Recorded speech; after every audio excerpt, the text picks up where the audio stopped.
आरोप लगा देश के ऊपर कि भारत की पुलिस, भारत की व्यवस्था, भारत की सत्ता व पार्टियां कभी मुसलमान को गृह मंत्री नहीं बनाती, क्योंकि उनको डर लगता है कि कहीं गद्दारी ना कर दे।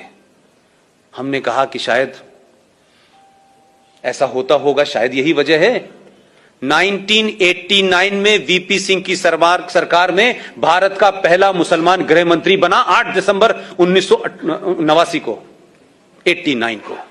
उस आदमी का नाम था मुफ्ती मोहम्मद सईद। 8 दिसंबर को बनता है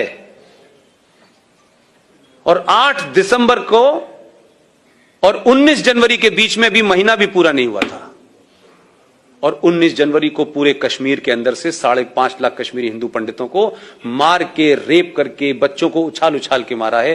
टीपालाल टकरू उनके सबसे बड़े इंटेलेक्चुअल थे, बहुत बड़े थे। उनका जब सड़क पे मर्डर किया गया तो मोटरसाइकिल घुमा रहे थे उसके पीछे चारों तरफ, और कह रहे थे कि किसी ने इस काफिर को पानी दिया तो उसको भी हम नहीं छोड़ेंगे।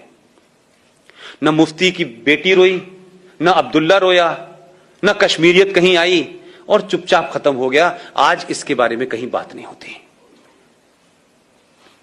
और उसी दौर में यह कोई कोइंसिडेंस नहीं है, क्योंकि मैं उसी थॉट से सोचता हूं जिस थॉट में रहा हूं। आप उस थॉट से सोचते हैं क्योंकि आप सब समाज के लोग हैं, आपने वैसा नहीं देखा। उसी दरमियान भारत के गृह मंत्री की बेटी का अपहरण हो गया। कोई जरा पूछ के वहां जाए, बाहर के विदेशी पत्रकारों की रिपोर्टिंग पढ़ ले भाई, हिंदुस्तानियों पे तो यकीन नहीं है। खुद ही कराया। उसका कमिटमेंट देखिए अपने आतंकवाद के प्रति, अपने धर्म के प्रति, अपने एजेंडे के प्रति। देश के गृह मंत्री ने अपनी बेटी का अपहरण कराया, वो तो घर में थी। उसके बदले में आपने 4 आतंकवादी छोड़ दिए, बेटी बेड के नीचे से बाहर आ गई।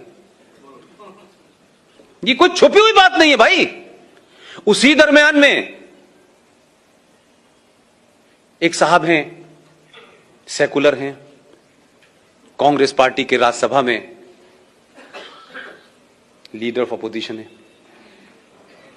उनका नाम है गुलाम नबी आजाद। अब ये मुझे पता नहीं है कि वो इस्लाम से आजाद हैं कि नबी के गुलाम हैं, या नबी के गुलाम हैं कांग्रेस से आजाद हैं, ये मुझे पता नहीं है। उनके घर में भी उनका एक भतीजा गायब हो गया, और इतनी तेजी से हो रहा था, लग रहा था कि खट खट काम करना है।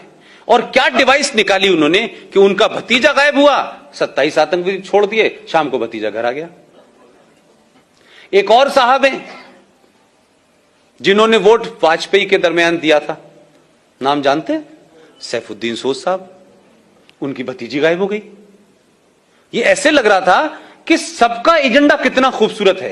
वो बात अलग थी कि वो वहां जब थे उनकी हैसियत दूसरी थी, वो दूसरी पार्टी में थे। उसके बदले में भी 7 लोगों को छोड़ दिया आपने। तो पहला इस देश के अंदर अगर हम ये कहें कि इंटरनेशनल टेररिज्म जो है वो भारत में कैसे पनपा, उसके लिए जिम्मेदार भारत का ये पहला मुसलमान गृह मंत्री है। एक घटना हो जाती है, मोदी के दौर में हुई, पूरी दुनिया में छा गई साहब, पूरी दुनिया के अंदर हंगामा हो गया।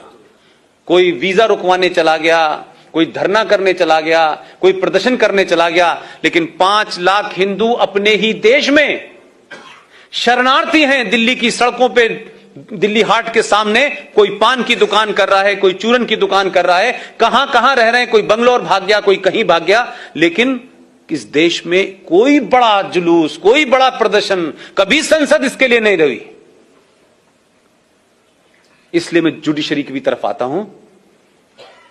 अभी कुछ घटनाएं इस देश में हो गई कि किसी ने अखलाक को मार दिया, किसी ने, गोरक्षक ने किसी को मार दिया। ये मैं इसलिए कह रहा हूं कि ये घटनाएं हैं, इसको आप अपने गूगल पे जाके सर्च करें। चंद घटनाएं हुई और चंद गुंडेलों की, और भारत के प्रधानमंत्री ने खड़े होकर कहा कि जो लोग इस तरीके की हरकतें कर रहे हैं वो गुंडे हैं, उनको पकड़ा जाना चाहिए, उन पे केस चलना चाहिए। लेकिन चंद घटनाओं से ये लिंचिस्तान बन गया, चंद घटनाओं से, जिसका किसी समाज से, किसी धर्म से लेना देना नहीं था। यहां भी समझ में आता है, सुप्रीम कोर्ट की बैनर हेडलाइन खबर थी, बैनर हेडलाइन खबर थी, we will not accept this lynching government should take immediate and drastic action.